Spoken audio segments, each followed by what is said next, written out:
স্বাগতম আপনাকে। সব রকমের আপডেট এবং লেটেস্ট নিউজ পেতে অবশ্যই চ্যানেলটিতে সাবস্ক্রাইব করুন। ধন্যবাদ। এখন আমার পাশে কেউ নেই, আমার কি হবে? এমনই একটি কথা বললেন নাঈম।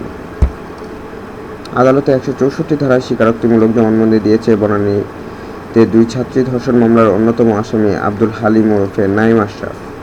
আজ বৃহস্পতিবার ঢাকার মহানগর হাকিম সত্যব্রত শিকদার হালিম তার জবানবন্দি রেকর্ড করেন। এরপর তাকে কারাগারে পাঠানোর আদেশ দেন। আদালত সূত্রে জানা যায়, স্বীকারোক্তিমূলক জবানবন্দি রেকর্ড করার জন্য ধর্ষক নাঈম আশরাফকে বৃহস্পতিবার সকালে ঢাকার মুখ্য মহানগর আদালতে হাজির করা হয়। এ সময় তিনি কাঁদতে কাঁদতে বলেন, "এক সময় আমার পাশে অনেকেই ছিল, এখন আমার পাশে কেউ নেই। এখন আমার কী হবে?" ধর্ষণের কথা স্বীকার করে নাঈম জানান, জন্মদিনের কেক সরবরাহ করেছিলেন রেইনট্রির মালিকের ছেলে। বৃহস্পতিবার ঢাকা মহানগর হাকিম সত্যব্রত শিকদারের আদালতে বেলা ১১টা থেকে বিকেল ৪টা পর্যন্ত স্বীকারোক্তিমূলক জবানবন্দি দেন নাঈম আশরাফ। এদিন ৭ দিনের রিমান্ড শেষে বেলা ১১টায় তাকে আদালতে হাজির করা হয়। এ সময় তার স্বীকারোক্তিমূলক জবানবন্দি রেকর্ডের আবেদন করেন মামলার তদন্তকারী কর্মকর্তা ভিকটিম সাপোর্ট সেন্টারের পুলিশ পরিদর্শক ইসমত আরা এমি।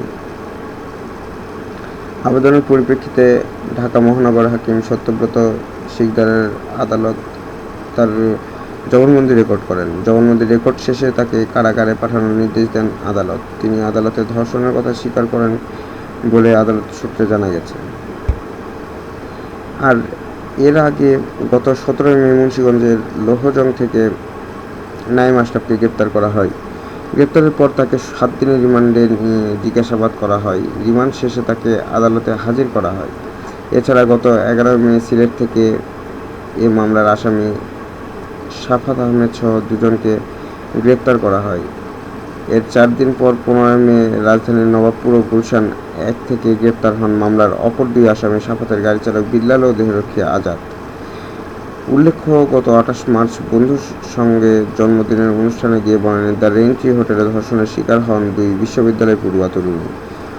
ওই ঘটনায় প্রায় ৪০ দিন পর গত ৬ মে বনানী থানার অভিযুক্ত সাফাত আহমেদ, নাঈম আশরাফ ও সাদমান সাকিব সহ ৫ জনের বিরুদ্ধে মামলা করেন তারা। নাঈম আশরাফ নিজেকে আওয়ামী লীগ নেতার ছেলে বন্ধুই বলে পরিচয় দিয়ে থাকেন। তার গ্রামের বাড়ি সিরাজগঞ্জ। তার বিরুদ্ধে বিভিন্ন প্রতারণার অভিযোগ রয়েছে। তার আসল নাম মোহাম্মদ আব্দুল হালিম। ধন্যবাদ ভিডিওটি দেখার জন্য। আরও আপডেট পেতে চ্যানেলটিকে সাবস্ক্রাইব করুন।